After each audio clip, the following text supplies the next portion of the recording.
മദീനയുടെ തൊട്ടടുത്തുള്ള ഒരു രാജ്യമാണ് യമാമ എന്ന രാജ്യത്തിന്റെ പേര്. ആ രാജ്യത്തിന്റെ സർവാധിപതിയും സർവസൈന്യാധിപനും രാജാവുമായിട്ടുള്ള ആളിന്റെ പേര് സുമാമ എന്നാണ്. യമാമക്കാരുടെ സമാദരണീയനായ നേതാവാണ് സുമാമ. ധിക്കാരത്തോടുകൂടി അദ്ദേഹം പ്രതികരിച്ചു. ക്ഷണം സ്വീകരിച്ചില്ല, കത്തിന് പരിഗണന നൽകിയില്ല, തിരുതങ്ങളെ വധിക്കാൻ ഗൂഢാലോചന നടത്തി, നിരന്തരമായി തങ്ങളെ ദ്രോഹിച്ചു കൊണ്ടിരുന്നു. സഹാബികളിൽ പലരെയും ആ നാട്ടുരാജാവ് കൊന്നു. പ്രിയമുള്ള സഹോദരങ്ങളെ, അദ്ദേഹത്തിനെ എവിടെ കണ്ടാലും വധിക്കാൻ തിരുതങ്ങൾ ഓർഡർ നൽകി. കാരണം ഇസ്ലാമിക രാജ്യത്തിന്റെ ശത്രു അദ്ദേഹം, സഹാബത്തിനെ കൊന്ന കൊലയാളിയ. അങ്ങനെ ഇരിക്കെ ഒരു ദിവസം മദീനയുടെ ബോർഡറിലൂടെ സുമാമ സഞ്ചരിക്കുകയാണ്. മദീനയിലെ അതിർത്തി സേന അദ്ദേഹത്തെ കണ്ടു, കീഴ്പ്പെടുത്തി മദീനയിലെ മസ്ജിദ് നബവിയിൽ കൊണ്ടുവന്നു. പട്ടാളക്കാർ അദ്ദേഹത്തെ മസ്ജിദ് നബവിയുടെ തൂണിൽ ബന്ധിച്ചു. അവർക്ക് ആളിനെ മനസ്സിലായില്ല. നബി സല്ലല്ലാഹു അലൈഹി വസല്ലമയ്ക്ക് ആളിനെ മനസ്സിലായി.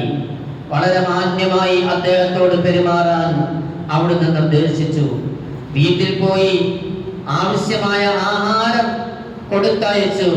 സ്വന്തം ഒട്ടകത്തിന്റെ പാൽ കറന്നെടുത്ത് ആദരവായ തിരുമേനി സല്ലല്ലാഹു അലൈഹി വസല്ലമ തങ്ങൾ അദ്ദേഹത്തിന് കൊടുത്തയച്ചു. പിന്നീട് അദ്ദേഹത്തെ സമീപിച്ചിട്ട് ചോദിച്ചു, സുമാമ, നിങ്ങൾ എന്താ പ്രതീക്ഷിക്കുന്നതെന്ന്? നബിയെ, അങ്ങ് എന്നെ വധിക്കാൻ വിധിച്ചാൽ തികച്ചും ഞാൻ അർഹനാണ് നബിയെ. അങ്ങ് എന്നോട് സഹവർത്തിത്വവും മാപ്പുമാണ് കാണിക്കുന്നതെങ്കിൽ ഞാൻ എന്നും അങ്ങയോട് കടപ്പെട്ടവനായിരിക്കും. എന്നെ മോചിപ്പിക്കുന്നതിന്റെ പേരിൽ എന്തെങ്കിലും സാമ്പത്തികമാണ് വേണ്ടതെങ്കിൽ അത് മുഴുവനും ഞാൻ തരാൻ നബിയെ. നബി സല്ലല്ലാഹു അലൈഹി വസല്ലമ തങ്ങൾ മൗനം അവലംബിച്ചു, അവിടെ നിന്നും പോയി. പിറ്റേ ദിവസവും വന്നിട്ട് ചോദിച്ചു, സുമാമ, നിങ്ങൾ എന്താണ് പ്രതീക്ഷിക്കുന്നത്? നബിയെ, അങ്ങ് എന്നെ വധിക്കാൻ വിധിച്ചാൽ തികച്ചും ഞാൻ അതിനർഹനാണ്. അങ്ങയുടെ ഇസ്ലാമിക രാജ്യത്തിനെതിരെ പോരാട്ടം നടത്തിയ ആളാണ് ഞാൻ. അങ്ങയെ വധിക്കാൻ ഗൂഢാലോചന നടത്തിയ ആളാണ് ഞാൻ. അങ്ങയുടെ അനുചരന്മാരെ വധിച്ച കൊടും കുറ്റവാളിയാണ് ഞാൻ. പക്ഷേ നിരുപാധികം എനിക്ക് മാപ്പ് നൽകിയാൽ ഞാൻ അങ്ങയോട് എന്നും കടപ്പെട്ടവനായിരിക്കും. അതല്ല, അതിന് പകരമായി സാമ്പത്തികമായി എന്തെങ്കിലും ചെയ്യണമെന്നുണ്ടെങ്കിൽ ഞാൻ അതിന് തയ്യാറാണ്. തങ്ങൾ രണ്ടാമത്തെ ദിവസവും ഒന്നും കിട്ടിയില്ല.